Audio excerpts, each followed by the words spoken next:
Hello Year 2, welcome to the final English session of the week. So our stories are nearly completed. I am so looking forward to reading them, okay? But before we get on to that final part of our story, let's have a look at our spellings. So, on a whiteboard or on a piece of paper, I would like you to complete these spellings. You can pause the video to do it. You're going to write the sentence and add in that spelling word. I will read them first so that you know which spelling word goes where. So, a something has two humps. So that spelling word is camel. A camel has two humps. The next one, the postman gave me a something. It's the postman gave me a parcel. The next one, I cut the something off my new coat. That missing word is label. I cut the label off my new coat. The last one, Sam wanted to something to Spain in a boat. The missing word is travel. Sam wanted to travel to Spain in a boat. So pause the video. I would like you to write those 4 sentences out and make sure those missing words are spelt correctly. Pause the video now. Okay, so as we mentioned earlier, we are on the final part of our story. So have you got your story maps ready? The last paragraph is only a really short paragraph, so hopefully today's English lesson won't take that long.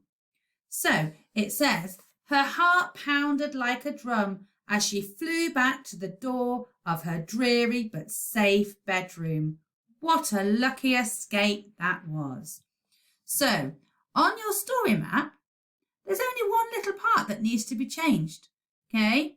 Because here it says her heart pounded like a drum as she flew back to the door of her dreary but safe bedroom. Here we've drawn a magic carpet. Obviously, when you innovated the story, you changed the magic carpet.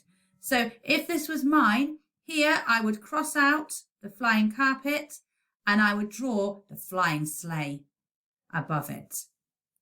Then what you're going to do, I would like you to use your actions and your story map. Say that paragraph a few times to make sure that you remember it. Okay, I've had a go at writing it underneath.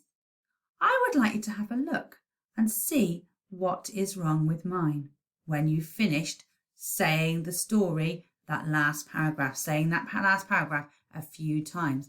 So pause the video first and have a go at saying that last paragraph a few times using your actions.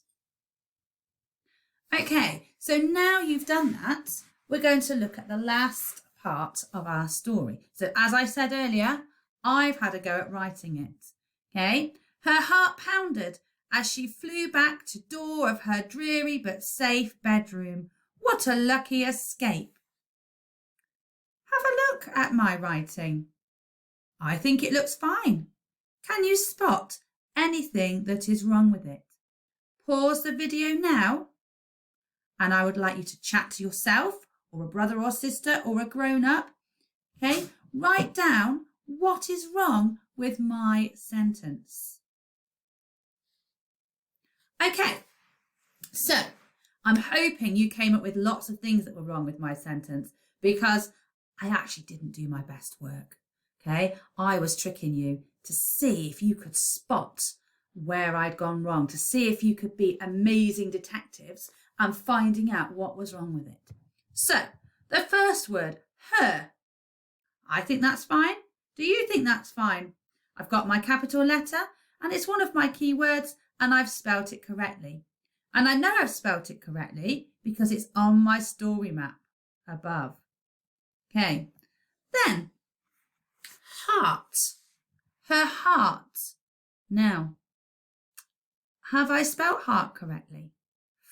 That's quite a tricky one because you might think, yes, I've spelt heart correctly, but let me show you how we spell heart. I'll write it at the bottom. Just like that, look, heart. Okay, so her heart. So I need to practice writing the word heart. If I wasn't sure how to write it, where could I look? Okay, I wouldn't look in a thesaurus because I'm not looking for another word that means the same as heart. I'm looking how to spell it. Yeah, we could look on our word mat, see if it's on there. What if it's not on there? Where can I look next? You're right, I could look in a dictionary. And remember, if you haven't got a dictionary at home, you can go onto the Collins Online Dictionary, which will tell you how to spell it. So her heart pounded. Now I think pounded must be spelled correctly because I've used the ow sound. Okay? Does anybody disagree with me? Thought a few of you might.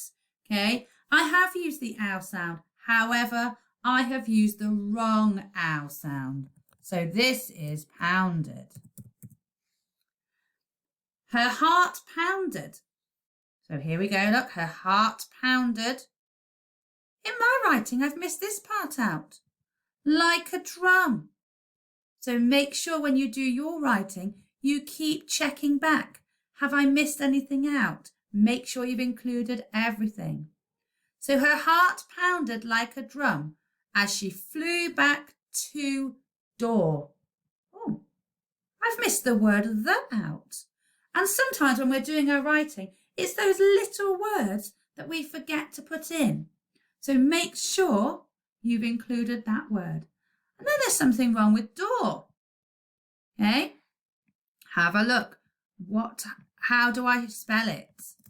It is D-O-O-R, door. Okay, again, you could look in the dictionary. So now we've got her heart pounded like a drum as she flew back to the door of her dreary. Oh, I've spelt that phonetically. D-R, and we've got the dr, then the E, dreary, dreary. Is that not how we spell it? Where could I look? I know, I've definitely seen that on our word mat. So I'm going to go back to my word mat and find the word dreary and spell it correctly. There's the word dreary. So now we've got her heart pounded like a drum as she flew back to the door of her dreary but safe bedroom. Full stop. The last part, what a lucky escape. Oh, have a look at the word what.